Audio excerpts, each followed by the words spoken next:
બલિનો zeta 2019 મોડલની ફક્ત 50,000 રૂપિયામાં જ. જી હા મિત્રો, તમે બરોબર સાંભળ્યું છે, ફક્ત 50,000 રૂપિયાના ડાઉન પેમેન્ટમાં જ. આ ટ્રુ વેલ્યુ સર્ટિફાઈડ કારમાં તમને 6 મહિનાની વોરંટીની સાથે 3 ફ્રી સર્વિસ પણ મળી જવાની છે મિત્રો.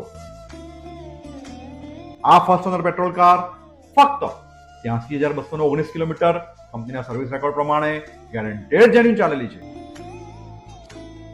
આ ગાડી તમને મળી જવાની છે ફક્ત ને ફક્ત 3,99,000 રૂપિયાની ફિક્સ કિંમતમાં જ. ત્યારે તમારે ફક્ત 50,000 રૂપિયાનું ડાઉન પેમેન્ટ આપવાનું રહેશે અને બાકીના રકમની લોન થઈ જશે. ગાડી તમને જોવા મળી જશે કટારિયા ટ્રુ વેલ્યુ મકરબા અમદાવાદમાં. ફોન નંબર અને એડ્રેસ સ્ક્રીન ઉપર આપેલા જ છે, તો આજે જ પહોંચી જાઓ કટારિયા ટ્રુ વેલ્યુમાં અને બુક કરાવી લો તમારા સપનાની કાર.